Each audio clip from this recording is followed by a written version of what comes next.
What we wanted to do very simply was ask all of our RS4 customers along to directly address the issue of the wheels and the problems that have been caused. The history goes back about 12 months when the first cars were imported into the UK, and some customers started to report to their dealers and through customer service to us that they were having wheels that were starting to buckle and deform. And there was some concern that there was a technical defect actually with the car and the design of the wheel. There were two things we really wanted to achieve today. One is to assure people by demonstration, both visually and verbally, that there is no safety issue with the car. And secondly, to bring everybody up to a common level of understanding, because there's a whole range of opinions and views out there, some of them guided by accurate facts, some of them not, and we wanted to make sure that we dealt with the facts today and that everybody understood exactly what was happening around this issue. We invited along the vehicle inspectorate and asked them to give their observations and their conclusions from their investigation into the safety issue, so that people can clearly see they're an independent body, they've looked at this whole issue, and there are their conclusions for people to look at. We wanted to speak to people face to face. We felt that was simply the honest thing to do.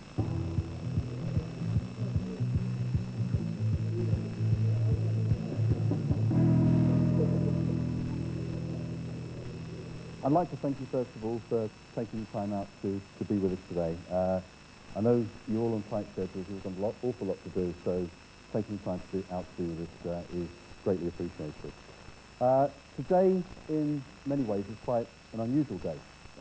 We really tried to do something that's quite a little bit different. I don't think many, if any, other motor manufacturers have carried out this sort of event before, but we're trying to do something a little bit unusual, and I'll explain the reasons for that. And what we're trying to achieve, what our ambition is for the day. What we don't want to do today, absolutely, is run a slick PR exercise and gloss over what are a genuine range of concerns amongst our most important customers. If that was all we wanted to do, then there are other easier ways of doing it, frankly. That's not really why we're here at all. So it's not, as I say, a slick PR exercise. Our ambition for the day, very simply, is to be clear and honest about the facts surrounding this whole issue. In my view, I think we could have been and should have been clearer and earlier with the facts around the RS4 wheel issue. We should have been able to give you information much more quickly than we have done. And that information should have been more factual. This is our chance to do that, both verbally and by way of demonstration as well. And that's really what we want to try and achieve today. Because in the absence of clear facts, in the absence of clear information, obviously that void, that gap, gets filled with speculation, misinformation, and of course that has happened. I need to know what the car feels like or what sensations you're getting once it's deformed. Or do I have to go to an Audi garage every week to have my wheels checked because I don't know? I need to feel or sense that difference. Okay, let me take you. I think 54. Okay, okay for you. I think after today I realised that there will still be some concerns and questions remaining. But at least we want to be able to discuss those with you individually against the backdrop of a clear set of facts. The tests that the factory have done have shown that the deformation of the alloy wheel with the RS4 is about twice that of a standard conventional wheel that you might find on any other make of vehicle. The issue is that if you were to strike an obstacle at speed in a hard alloy wheel with quite a low profile tyre, you could find that the alloy will crack, which could later lead to slow puncture, or you could actually damage the carcass of the tyre and not know it. Let me explain our philosophy concerning the specification of the wheel. Using a low-profile 18-inch tire has the potential risk of a tire or a carcass damage when the car is driven over an obstacle at an inadequate speed. So we decided to use a more ductile material or wheel in order to start a programmed deformation of the wheel after the tire spring is through its travel and the rim is with full contact with the obstacle. There is no, as I read in the internet or in some internet sites, it doesn't have anything to do with axle or structure or body. It's just to make the tire or to save the tire and to have a working process where the driver can feel that something happened to the car. The work process leads to a deformation, mostly on the inner rim because this is the longest link for the forces, which is of no relevance of safety. It is just a lack of comfort because the deformation leads to a vibration of the steering wheel or of the body of the car. The vibration tells the driver that tire combination needs to be checked.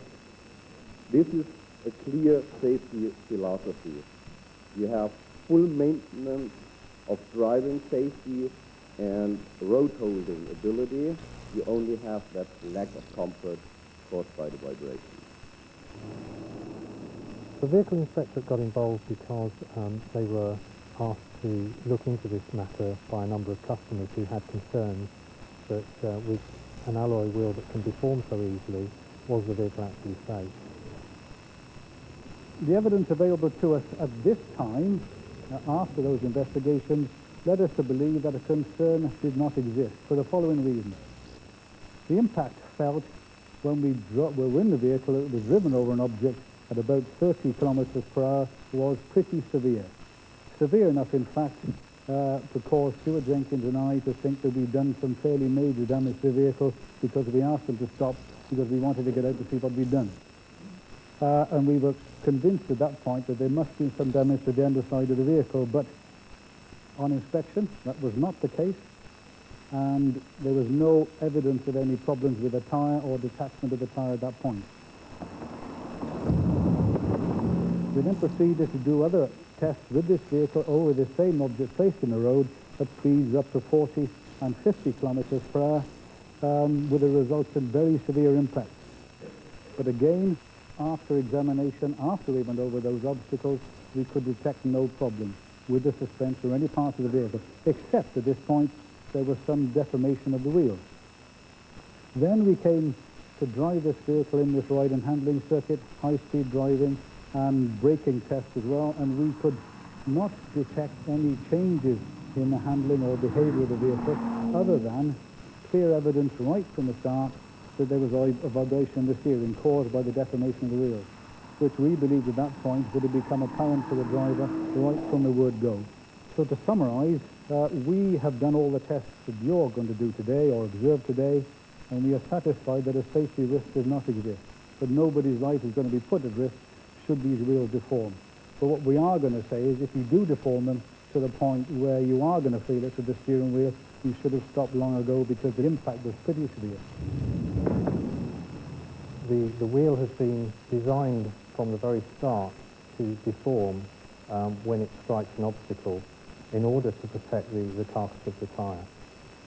And so we believe it's right that we support that safety design, that safety feature of the vehicle by providing replacement wheels for customers when that event arises. So just to give you a view of the situation, we have in place a general warranty policy which covers the first incident of deformation. And the terms of the warranty are that for the first incident up to 3,000 miles, any deformed wheels would be changed under your normal warranty terms. So whether you've got a 12-month warranty for an imported car or a 3-year warranty for a UK car, that would be the cover for the first incident. The factory and Quattro GmbH have established a worldwide goodwill policy which goes across all markets, where they have said that they will replace any wheels where the deformation is over 2 millimeters, which is when you start to detect the vibration, and up to 4 millimeters, because the evidence is that anything over 4 millimetres would have deformed a conventional wheel. But they have said that there should be no evidence of obvious scuffing or curbing of the wheels. Now, obviously, in the UK, we have to interpret the goodwill policy, and what I want to do today is just to really try and reassure everybody here this morning that we're here as an organisation to support you as the owners, and if you like, we want to be more generous than the standard goodwill terms. We want to look very favourably on any situations that we find ourselves in with deformed wheels, and working with our dealer network. Basically, if we've got a wheel that has deformed, particularly on the inner rim, which is where the main deformation happens, we will take a very generous view and really look at it from your point of view, and we'll be changing those wheels for you free of charge. The other thing that I want to say is that we want to, wherever possible, of course, minimise the inconvenience, because we do realise that there is time involved, expense involved in getting the car to the dealer. So again, working with our network, we will be trying to ensure that wherever possible, you're able to have a collection and delivery, a replacement vehicle, so that the whole operation should be as seamless as possible. And the last thing I'd like to say is that in terms of time limits, there really is no time limit on this goodwill policy. Because this is a design feature of the car, this goodwill policy is in place for as long as you own the vehicle. There's a reason for it to be designed that way. They understand it completely. Not all of that information is, I suppose, being relevant for people that are using it. Until such time as an issue like this arises, and then think, oh crikey, actually, I can understand now why these people are making noises and asking questions of the product and the way it's designed. We now want to just share them a bit more information and tell them exactly what we're thinking and why we're thinking it. Well, you got the stirring in the motoring way. press as well, didn't you? You got the Autocar articles, and they latched onto it. That's the first time I heard about it, to be very honest with you. Then they've gone completely quiet. It's not a problem. It's a design. To the guy from Northern Ireland that's here, it's had 11 new wheels. I'm telling you, it's not a problem. I'm on You've the got to ask how's he driving? I've heard it was because of the roads in the UK particularly, not being maintained, as we all know they're not. It was a particular and peculiar problem for the UK, and you're saying it's not. It's a relief.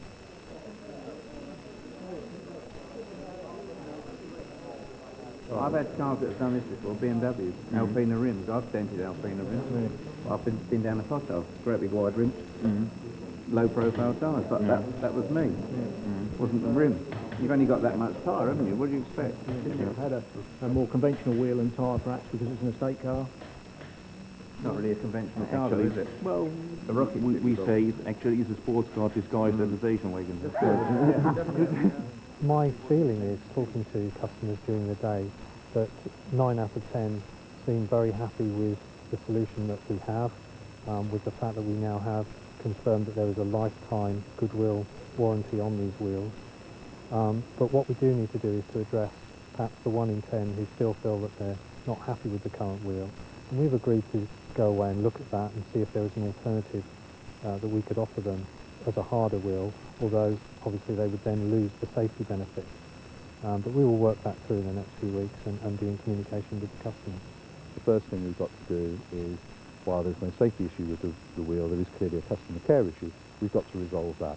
Once we put those alternatives in front of people, stay with the current wheel, look at another option, then they've got a very clear choice. If after that they're still not happy, they've still got concerns, then we'll pick those up individually with the individual Audi sensors. And we're pretty hopeful that there won't be too many of those. Beyond that, we've got to work on some of the concerns that have been around residual values that have resulted from all of this speculation.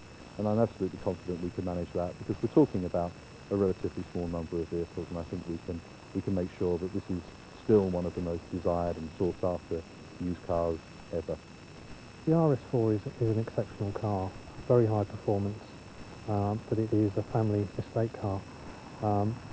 It's very high performance, very sporty characteristics, but ultimately extremely safe.